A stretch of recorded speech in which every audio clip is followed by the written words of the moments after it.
அல்ஹம்துலில்லாஹ் அஷ்ஹது அன் லா இலாஹ இல்லல்லாஹு வஹ்தஹு லா ஷரீக லஹ். அல்லாஹுவை தவிர வேறு தெய்வம் இல்லை என்று நான் சாட்சியப்படுகின்றேன். அவர் தனித்தவர், எந்தவித தேவையும் மற்றவர், சர்வமும் அறிந்தவர், எல்லாம் வல்லவர். இன்ஷா அல்லாஹ் இந்த ஜும்மாவுக்கு இந்த இறுதி வேதத்திலிருந்து சில வசனங்களை பார்ப்போம். இந்த சட்ட புத்தகம் அந்த சூறாவில் உள்ள சில வசனங்களையும் இடையில சில வசனங்களையும் பார்ப்போம்.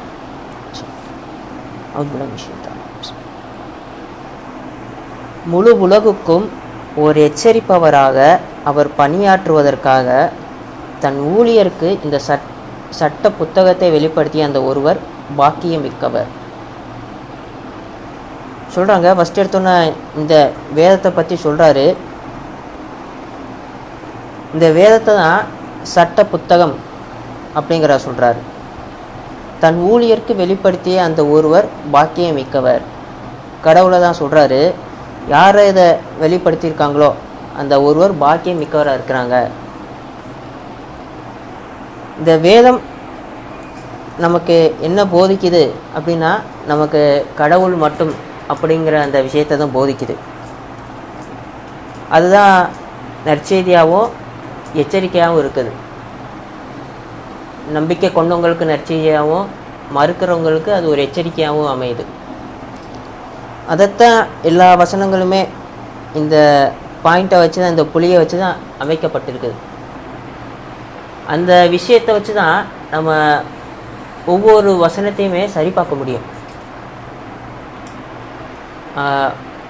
மூல அரபியில் இருந்தாலும் சரி, இல்லை மொழிபெயர்ப்பாக இருந்தாலும் சரி, உங்களுக்கு சரியான விளக்கம் கிடைக்கணும்னா இந்த ஏகத்துவம், இந்த கடவுள் மட்டும் அப்படிங்கிற அந்த புள்ளியை வச்சு தான் நம்ம சரி பார்க்க முடியும். வேறு எதுவுமே நம்ம வேறு இதை வச்சு நம்மளால் சரி பார்க்க முடியாது. அதனால தான் அந்த கடவுள் மட்டும் மாற்றமாக அமைக்கப்பட்டிருக்கிற அந்த 2 வசனங்களை நீக்கிறாரு. அந்த கடவுள் மட்டும்ங்கிற விஷயம் அந்த பைபிளில் சில வசனங்களில் தான் இருக்குது. மற்ற எல்லா வசனங்களையும் மற்ற எல்லா வசனங்களும் சிதைக்கப்பட்டிருக்கிற காரணம் அதுதான். அப்போ இந்த விஷயம் மட்டும்தான் அனைத்தையுமே நேராக்கக்கூடியதாக இருக்குது.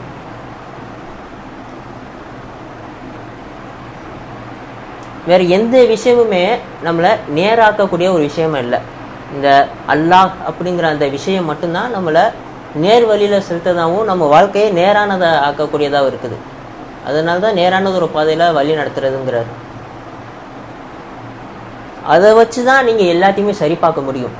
இந்த வேதம் அது மட்டும் இல்லை, உங்களோட வாழ்க்கையாகவும் இருக்கட்டும், உங்கள் வாழ்க்கையில் நீங்கள் போகிற சூழ்நிலைகளாகவும் இருக்கட்டும், உங்களோட கடந்த கால வாழ்க்கையை நீங்கள் நினச்சி பார்த்தாலுமே, அப்போ செய்யப்பட்ட நிகழ்வுகள் எல்லாமே நீங்கள் எடுத்து பார்த்தாலுமே கடவுள் மட்டுங்கிறத வச்சு பாருங்கள். அது உங்களுக்கு சரியானதாக இருந்திருக்குமா இல்லை தவறானதாக இருந்திருக்குமான்னு உங்களுக்கே தெரியும். அதுதான் சுய பரிசோதனை அப்படிங்கிற சொல்கிறாரு.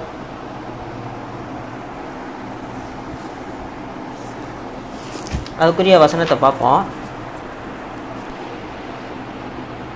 அந்த 8:47 சொல்கிறாங்க, இந்த காட்டிக்கொள்றதுக்காக அவங்களோட வீடுகளை விட்டு வெளியேறி இருக்கிறாங்க அப்படிங்கிற சொல்கிறார். 8:47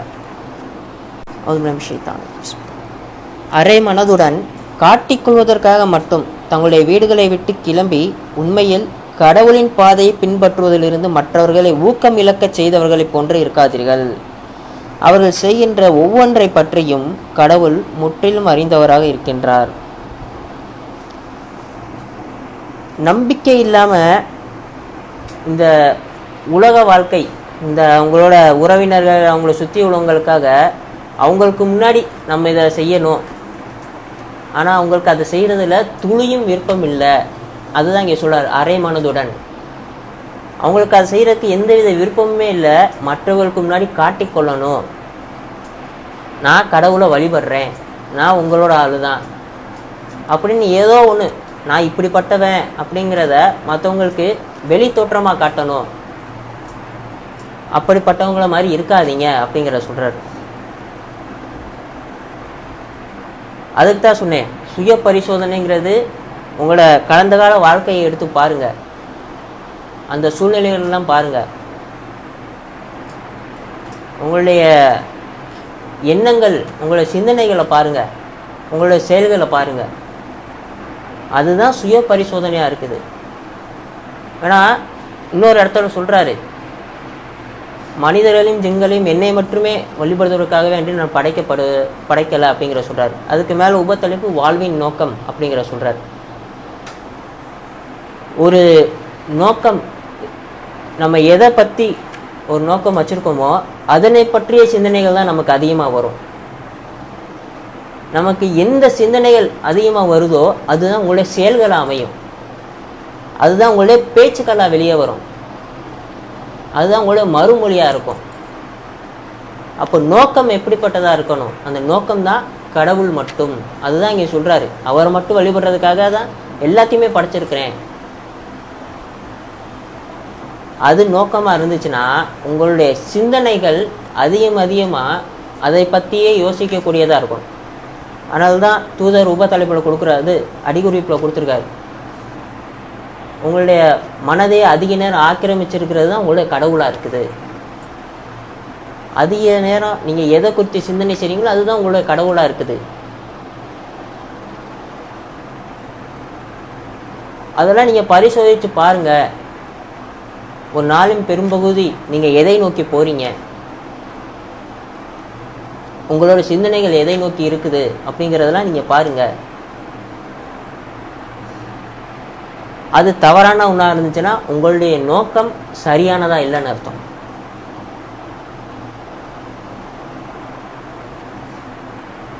கடவுள் மட்டும் நோக்கம் சரியானதா இல்லைன்னா உறுதியுடையதா இல்லை. நம்ம இன்னுமே அந்த பிகினிங் ஸ்டேஜ்லேயே தான் இருக்கிறோம். ஆனால் நமக்கு இந்த செய்திகள் பல விளக்கங்கள் எவ்வளவோ விஷயங்கள் நம்மளை அடைஞ்சிருச்சு. இன்னமும் நம்ம அந்த ஆரம்ப படியிலேயே இருக்கிறோம்.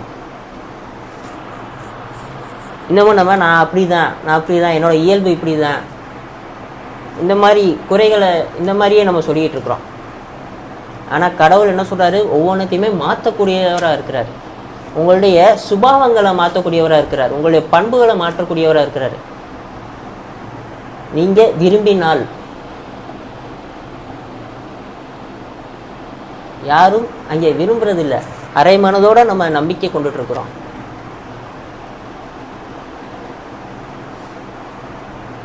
எனக்கு இப்படி தான் கோபம் வரும், நான் இப்படி தான் புலம்பிகிட்டே இருப்பேன், எனக்கு சட்டுன்னு கோபம் வந்துடும், இது என்னோட இயல்பு, இயல்பிலே மனிதன் பலகீனமானதாக இருக்கிறான் அப்படிங்கிறதையும் சொல்லிடுறாரு. ஆனால் அவனை பலப்படுத்துகிறோங்கிறதையும் சொல்கிறார். ஆனால் அவங்க அதை விரும்புறது இல்லை. அவங்களோட அகந்தையே விரும்பக்கூடியவங்களா இருக்கிறாங்க. அதை தான் சொல்கிறாரு. அடுத்ததா, வானங்கள் மற்றும் பூமியின் ஆட்சி அதிகாரம் அனைத்திற்கும் உரிய ஒருவர். அப்போதும் அவர் ஒரு மகனை கொண்டிருக்கவில்லை, ஒருபோதும் அவர் ஒரு மகனை கொண்டிருக்கவில்லை. அன்றியும் ஆட்சி அதிகாரத்தில் எந்த பங்குதாரர்களும் அவருக்கு இல்லை. அவர் ஒவ்வொன்றையும் மிகச் சரியான அளவில் படைத்தார், ஒவ்வொன்றையும் அவர் மிக துல்லியமாக வடிவமைத்தார். சொல்கிறாரு, ஒவ்வொன்றுத்தையுமே டிசைன் பண்ணவர் அவர் தான். அதை எப்படின்னா மிகச் சரியான அளவில் நான் படைச்சிருக்கிறேன், மிக துல்லியமாக வடிவமைச்சிருக்கேங்கிறார். ஒவ்வொரு படைப்பையுமே அவர் தான் வடிவமைக்கிறவராகவும் அவர் தான் படைக்கிற ஒருத்தராகவும் இருக்கிறார். அது எல்லாமே என்னென்னா பெர்ஃபெக்ஷனோடு நடந்திருக்குது, எந்தவித குறைகளையும் உங்களால் காண முடியாது. அதுதான் கடவுளுடைய படைப்பாக இருக்குது. ஒவ்வொன்றுத்தையுமே நமக்கு அவர் அப்படி தான் ஆக்கி கொடுத்துருக்கிறாரு. 6 நாட்களில் இந்த வானங்கள் பூமியை படைச்சிருக்கிறோம். இதை நிறைய வருஷத்தில் நம்ம பார்க்கலாம். அது ஏன் அந்த 6 நாட்கள்? ஏன்னா நம்ம எல்லாருமே அவருக்கு எதிராக கலகம் செஞ்சுட்டு வந்தவங்க. எதிரான ஒரு நிலைப்பாடு எடுத்துகிட்டு வந்தவங்க. ஆனால் அவர் என்ன செய்கிறாருன்னா, இது எதையுமே பொருட்படுத்தாமல் ஒவ்வொன்றுத்தையுமே உங்களுக்காக நான் பார்த்து பார்த்து செஞ்சுருக்கிறேன். நீ தான் என்னை வழிபடலை, உனக்கு இது போதும் இது போதும்லாம் இல்லை, ஒவ்வொன்றுத்தையுமே உங்களுக்காக நான் பார்த்து பார்த்து செஞ்சுருக்கிறேன் அப்படிங்கிறது தான் அந்த 6 நாட்கள். அவ்வளோ கவனத்தோட அவ்வளோ கருணையோடு நான் உங்களுக்கு எல்லாத்தையுமே நான் கொடுத்துருக்குறேன். கடவுள் ஒருத்தரை கூட கைவிடுறது கிடையாது. இவனுக்கு இது பற்றாக்குறையாக இருக்கணும், இவனுக்கு இது இவனுக்கு இது இல்லாமல் இருக்கும், அப்படி எல்லாருக்குமே என்னென்ன தேவையோ அது எல்லாமே மிகச்சரியாக கொடுத்துட்டு தான் இருக்கிறேன். ஆனால் அவங்க நம்பிக்கை கொள்வது கிடையாது. அவன் பேராசைக்காரனாக இருக்கிறான் மனிதன், அவனோட இயல்பு. அதனால தான் அவனுக்கு கொடுக்கறது எதுவுமே நமக்கு இருக்கிறதுக்கு எதுக்குமே நம்ம நன்றி சொல்கிறதில்லை. இல்லாத விஷயங்களுக்காக நம்ம அவர்கிட்ட பிரார்த்தனை செஞ்சுக்கிட்டே இருக்கிறோம். அதனால தான் நிராசை அடையக்கூடியவங்களா இருக்கிறோம், விரக்தி அடையக்கூடியவங்களா இருக்கிறோம். அதை கடவுள் கொடுத்தாருன்னா இது என்னுடைய சாமர்த்தியத்தால் நான் அடைஞ்சது அப்படிங்கிற கர்வம் கொள்ளக்கூடியவங்களா இருக்கிறோம். அவர் கொடுத்தாலும் அவருக்கு இணை வைக்கிறோம், அவர் கொடுக்கலனாலும் அவருக்கு இணை வைக்கிறோம். இதுதான் மனிதனுடைய இயல்பாக இருக்குது. அதை தான் கடவுள் சுட்டி காட்டுறாரு. அவங்களாம் காட்டிக்கொள்கிறாங்க, கடவுளை வழிபடுறேன், நான் கடவுள்கிட்ட தான் கேட்குறேன். அந்த நோக்கம் சரியா இல்லைன்னா இந்த விஷயங்கள் எல்லாம் நமக்கு நடக்கும். நம்மளோட செயல்கள் இந்த மாதிரி தான் அமையும்.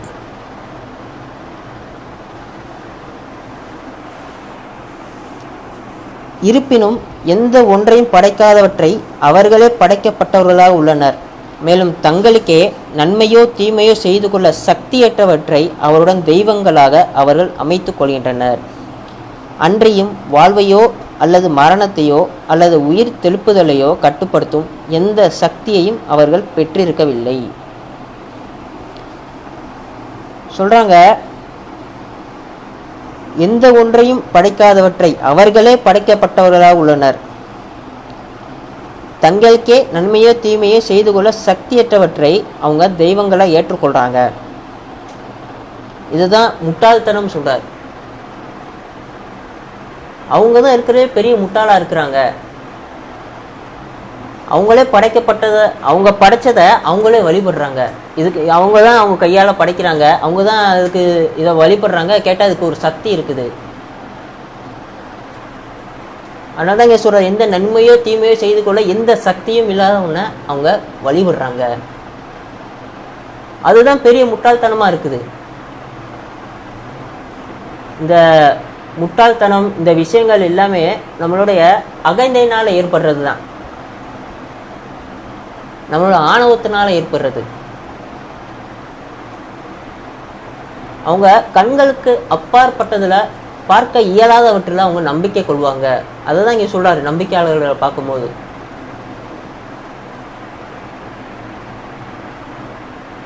எந்தவித ப்ரூஃபுமே அவங்களுக்கு தேவையில்லை, அவங்களுடைய உணர்தலே போதுமானதாக இருக்கும். அவங்க வாழ்க்கையில் நடக்கிற விஷயங்கள் நம்மளோட கட்டுப்பாட்டுக்கு அப்பாற்பட்டு, நம்ம உதாரணத்துக்கு பார்க்கணும்னா, நம்மகிட்ட யாராச்சும் ஒருத்தர் ஒரு விஷயம் சொல்லியிருப்பார், யார்கிட்டையே சொல்லாதன்னு சொல்லியிருப்பார். நம்மளை அறியாமலே ஒருத்தர் நம்ம போய் அதை சொல்லக்கூடியவங்களா இருப்போம். நம்மளை அறியாமலே எப்படி அந்த இடத்துல அது வந்துச்சுன்னு நமக்கே தெரியாது. இதெல்லாம் உங்களுக்குரிய அத்தாட்சியாக இருக்குது. கடவுள் தான் உங்களை இயக்கக்கூடியவராக இருக்கிறாரு, உங்களுக்கு நினைவூட்டிக்கிட்டே இருக்கிறாரு. யார்கிட்டையும் சொல்லக்கூடாதுன்னு நினச்ச உடனே எப்படி என் வாயிலிருந்து நான் சாதாரணமாக பேசிட்டு இருக்கும்போது டக்குன்னு நான் வெளியே விட்டுறேன். இது எல்லாமே அவருடைய நாட்டத்தின்படி நடக்குது, அவருடைய கண்ட்ரோலில் இருக்குது. ஒவ்வொரு தனி ஆத்மாவையும் கட்டுப்படுத்துகின்ற அந்த ஒருவர். மனிதர்களை எவ்வாறு நாம் முற்றிலும் கட்டுப்படுத்துகின்றோம், இந்த மாதிரி விஷயங்கள்லாம் நமக்கு அப்போ தான் தெளிவுபடுத்தப்படுது. அதை விட வேற ப்ரூஃப் உங்களுக்கு எதுவுமே தேவையில்லை, வேற ஆதாரம் உங்களுக்கு எதுவுமே தேவையில்லை. நீங்கள் நம்பிக்கை கொள்ள அந்த கணமே போதுமானதாக இருக்குது. ஆனால் நம்ம அலட்சியம் செஞ்சுட்டு போயிடுறோம்.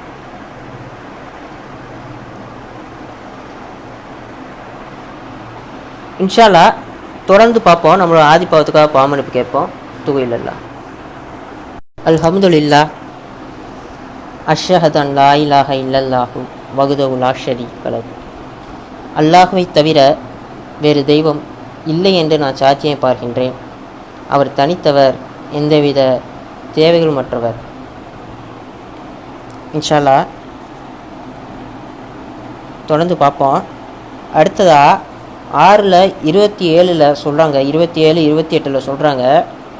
அந்த மாதிரி நம்ப மறுப்பவர்கள் நயவஞ்சவர்களுடைய நிலை எப்படிப்பட்டதாக இருக்குங்கிறத,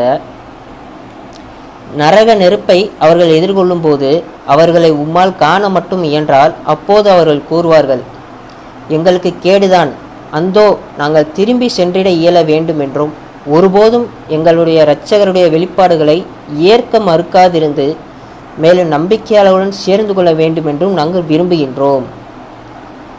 அதுக்கடுத்த வசனம், உண்மை என்னவென்றால் அவர்களுடைய இரகசியங்கள் வெளிப்படுத்தப்பட்டு விட்டன என்பதால் மட்டுமே அவர்கள் இதனை கூறுகின்றனர்.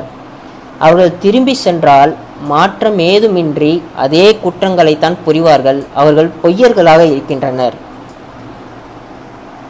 அங்கே மேலே போய் ஒவ்வொரு காரணமாக சொல்கிறாங்க. ஒவ்வொரு காரணமாக சொல்லிட்டு இன்னொரு வாய்ப்பு மட்டும் எங்களுக்கு கொடுத்துட்டிங்கன்னா நாங்கள் நம்பிக்கை கொள்வோம், நம்பிக்கையுடன் சேர்ந்து கொள்ள வேண்டும் என்றும் நாங்கள் விரும்புகின்றோம். அப்போ சொல்லுவாங்க, இன்னொரு வாய்ப்பு மட்டும் எங்களுக்கு கிடச்சிச்சின்னா எங்களுடைய விருப்பம் இப்படிப்பட்டதாக இருக்கும், உங்களோட வெளிப்பாடுகளை நாங்கள் ஏற்க மறுக்க மாட்டோம், நம்பிக்கையாளர்களோட நாங்கள் சேர்ந்துருப்போம். ஆனால் அதுக்கு அடுத்து சொல்கிறாரு, ஏன் அவங்க இதெல்லாம் சொல்கிறாங்கன்னா அவங்களுடைய ரகசியங்கள் வெளிப்படுத்தப்பட்டு விட்டன என்பதால் மட்டுமே அவர்கள் இதனை கூறுகின்றனர். நம்பிக்கை வந்தனால அவங்க கூறலை, அவங்களோட ரகசியங்கள் வெளிப்படுத்தப்பட்டுருச்சு. நம்ம எவ்வளவு கேவலமானவங்களா, எவ்வளோ கீழ்த்தரமானவங்களா, வாக்குறுதியை முறிக்கிறவங்களா, பொய்யை பேசக்கூடியவங்களா, அகந்தை கொண்டவங்களா, ஆணவம் கொண்டவங்களா இருக்கிறது வெளிப்படுத்தப்படுது அங்கே. அதனால எங்களுக்கு இன்னொரு வாய்ப்பு மட்டும் கொடுத்தீங்கன்னா நாங்க போய் சரியா இருந்துருவோம். அதுதான் கடவுள் அங்கே சொல்றாரு, அவங்க பொய்யர்களா இருக்கிறாங்க. அவங்களுக்கு இன்னொரு வாய்ப்பு கொடுத்தாலும் அவங்க மாற்றமே இல்லாம அவங்க அதை தான் திரும்பி செய்யக்கூடியவங்களா இருக்கிறாங்க. ஏன்னா அவங்களுடைய நோக்கமே வேற ஒண்ணா இருக்குது. அவங்களோட நோக்கத்தை பற்றியும் சொல்கிறாரு. அந்த 6வது இதில் சொல்கிறாரு, இது 2:204 சொல்கிறாரு, தோற்றங்கள் ஏமாற்றுவதாக இருக்கக்கூடும். உபத்தலைப்பு, மனிதர்களுக்கிடையில் இந்த வாழ்வை குறித்த தன்னுடைய வார்த்தைகளால் ஒருவன் உம்மை கவரக்கூடும். மேலும் அவன் மிக தீவிரமான எதிரியாக இருக்கின்ற அதே சமயம் தன்னுடைய உள்ளார்ந்த எண்ணங்களுக்கு கடவுளையே சாட்சியாக அழைக்கவும் கூடும். அடுத்தது 6:29, ஆள் மனதிற்குள் அவர்கள் கூறுகின்றனர், நாம் இந்த வாழ்க்கையை மட்டுமே வாழ்கின்றோம், நாம் உயிர்த்தெழுப்பப்பட மாட்டோம். இதுதான் உங்களுடைய நோக்கமா இருக்குது. அவங்கள பொறுத்த வரைக்கும் இந்த ஒரு வாழ்க்கை தான் அவங்களுக்கு இருக்குது. அதனால்தான் இந்த வாழ்க்கையை அவங்க முன்னுரிமையை தேர்ந்தெடுத்து கொண்டிருக்காங்க. கடவுள் செய்ய சொல்ற எதையுமே அவங்க செய்யறது இல்லை. அது எல்லாமே காட்டி கொள்றதுக்காக செய்யறாங்க. அவங்களோட மனதளவில் அவங்க செய்யற எல்லாமே நம்ப மறுக்கிறது தான். அவங்களோட உள்ளார்ந்த எண்ணங்கள் எல்லாமே கடவுளுக்கு எதிரானதாக தான் இருக்குது. அதனால தான் இங்கே சொல்ற தோற்றங்கள் ஏமாற்றக்கூடும். அவங்க பணம் அதிகமாக சேர்க்கக்கூடியவங்களா இருப்பாங்க, தர்மம் கொடுக்க விருப்பம் இல்லாமல் கொடுக்கக்கூடியவங்களா இருப்பாங்க, காட்டி கொள்றதுக்காக கொடுக்கக்கூடியவங்களா இருப்பாங்க, சோம்பேறித்தனத்தோட தொழுவக்கூடியவங்களா இருப்பாங்க.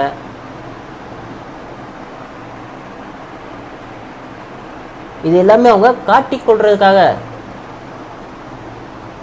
அதனாலதான் இங்க சொல்றாரு, அவங்களுடைய நோக்கமே இந்த வாழ்க்கை மட்டும்தான், அதுதான் அவங்களோட முன்னுரிமையா இருக்குது.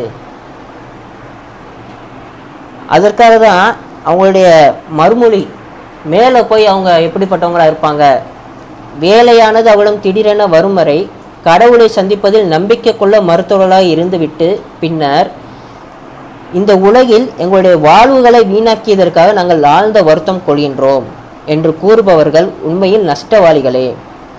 அவருடைய பாவங்களின் சுமைகளை தங்களுடைய முதுகுகளில் அவர்கள் சுமப்பார்கள். என்ன ஒரு துன்பகரமான சுமை! அங்கே போய் அவங்களோட ரகசியங்களை வெளிப்படுத்து அதுக்கப்புறம் தான் சொல்லக்கூடியவங்களா இருக்கிறாங்க. இந்த வாழ்க்கையில் எங்களுடைய வாழ்வுகளை வீணாக்கியதற்காக நாங்கள் வருத்தம் கொள்கிறோம், இந்த வாய்ப்புகள் எல்லாம் விட்டதுனால நாங்கள் ரொம்ப வருத்தப்படுறோம், அது எல்லாமே பொய் தாங்கிறாரு.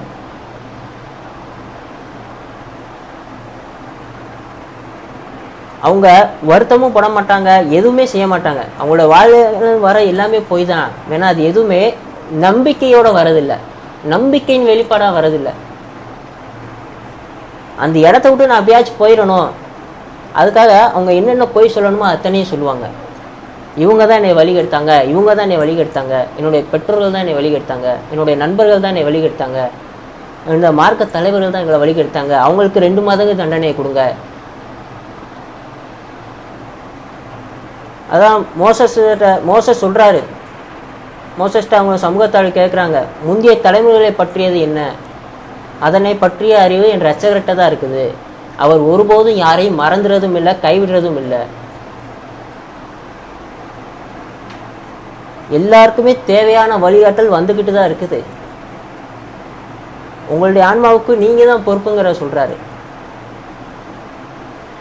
கடவுள் ஒருத்தரையும் நரகத்தில் போடுறது கிடையாது. எல்லாமே அவங்களுடைய விருப்பத்தின்படி நடக்கக்கூடியதாக தான் இருக்குது.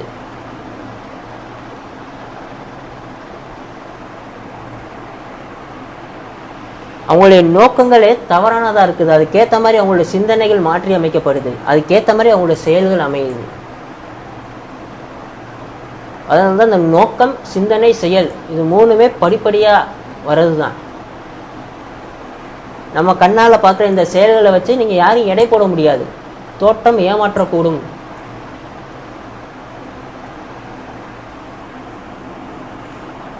அதுக்கு தான் சொல்கிறார், உங்களோட நண்பர்களை கவனமாக தேர்ந்தெடுங்க, நம்பிக்கையாளர்களோட கூட்டு வச்சுக்கோங்க. குரானை பயிலும் குழுக்கள் இது ஒவ்வொன்றுமே என்னன்னா, இந்த உலகம் உங்களை ஏமாற்றக்கூடியதாக இருக்குது. நம்பிக்கையாளர்களை சொல்லும் போது கூட சொல்கிறாங்க, 53:32 சொல்கிறாரு,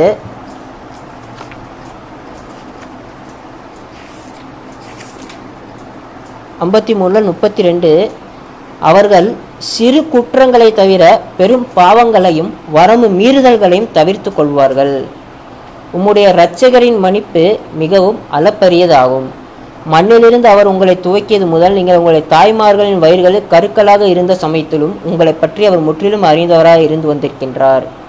எனவே உங்களையே நீங்கள் உயர்த்தி கொள்ளாதீர்கள், நன்னெறியாளர்களை அவர் முற்றிலும் அறிந்தே இருக்கின்றார். மேலே என்ன சொல்கிறாருன்னா, சிறு குற்றங்களை தவிர. அந்த சிறு குற்றங்கள் செய்யக்கூடியவங்களாக தான் இருக்கிறாங்க நம்பிக்கையாளர்கள். ஏன்னா இந்த உலகம் அப்படிப்பட்டதாக இருக்குது, உங்களை சுற்றியுள்ள மனிதர்கள் அப்படிப்பட்டவங்களாக இருக்கிறாங்க. நீங்கள் வியாபாரம் பண்ணுற மனிதர்களாக இருக்கட்டும், உங்களுடைய நண்பர்களாக இருக்கட்டும், அவங்க கூட நீங்கள் இருக்கிற வரைக்கும் ஒரு இறுக்கத்தோடையே தான் இருப்பீங்க. உங்களால் கடவுளை பற்றி அவங்கள்ட்ட பேச முடியாது, கடவுள் மட்டுங்கிறத உங்களால் யார்கிட்டையும் சொல்ல முடியாது. அதனால தான் உங்களால் எவ்வளோ முடியுமோ அவ்வளோ நம்பிக்கையாளோட நீங்கள் இணக்கமாக இருங்க. கடவுளை பற்றின விஷயங்களை தெரிஞ்சுக்கங்க. ஒரு நம்ப மறுப்பவன்ட்டையோ அவனையோ நீங்கள் அஸ்ஸலாமு அலைக்கும் சொன்னால் அவன் எதுவும் சொல்ல மாட்டான், கடவுளை பற்றி அவன் எதுவும் சொல்ல மாட்டான். அவனை பொறுத்த வரைக்கும் இந்த வாழ்க்கையை பற்றி தான் உங்கள்கிட்ட பேசிக்கிட்டே இருப்பான். என் வாழ்க்கையில் என்ன பிரச்சனை நடந்துச்சு, அதை நான் எப்படி சரி பண்ணேன், அவனோட விரக்திகளை, அவனோட கவலைகளை, அவனுடைய புகழ்களை தான் அவன் பேசிக்கிட்டே இருப்பான்.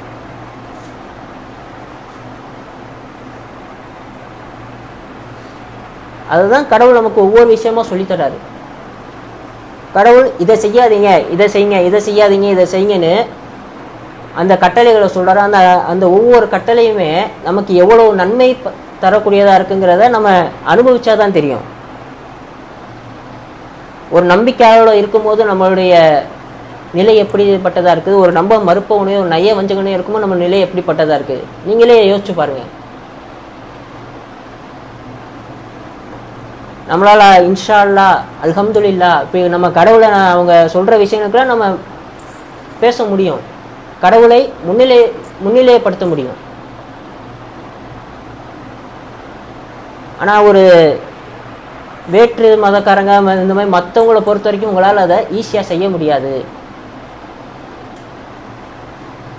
அவங்கக்கிட்ட நீங்கள் ஒரு இறுக்கமாக தான் இருக்கணும். அவங்கக்கிட்ட இந்த விஷயங்கள்லாம் சொல்லாமல் இந்த விஷயங்கள்லாம் சொன்னால் அவர் அடுத்து நம்மகிட்ட பேச மாட்டார், நம்ம கூட பழக மாட்டார், நம்மளை விட்டு ஓடிடுவாங்க, நம்மளோட வியாபாரம் என்னோடய வேலை பாதிக்கப்படும், என்னுடைய படிப்பு பாதிக்கப்படும். இதற்காக தான் கடவுள் நமக்கு சொல்கிறாரு, உங்களுடைய நண்பர்களை நீங்கள் கவனமாக தேர்ந்தெடுங்க. அதனால தான் இங்கே சொல்கிறார், அவங்க சிறு குற்றங்களை தவிர பெரும் பாவங்களையும் வரம்பு மீறுதலையும் தவிர்த்து கொள்வாங்க. ஏன்னா அவங்கள அறியாமலே சொற்கள் அவங்க வாயிலிருந்து வரக்கூடியதாக இருக்கும். இன்ஷா அல்லாஹ் கடவுள் மேலே பொறுப்பேற்படுத்தாமல் இருக்கக்கூடியவங்களாம் இருந்திருக்காங்க.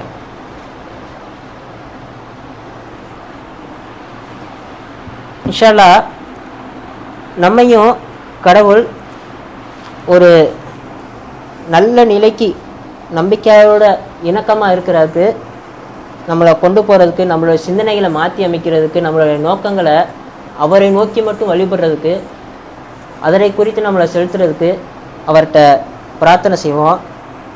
அதிகமாக அவரோட தொடர்பில் இருப்போம். குர்ஆன் வகுப்பு நடந்தால் தொடர்பில் இருப்போம், நம்பிக்கையாளர் தொடர்பில் இருப்போம். இதுக்கெல்லாம் அவர்கிட்ட பிரார்த்தனை செய்வோம். இந்த தொடர்பு துறைக்கு ஆயத்தமாவோம். அக்கீமு ஸலாத்.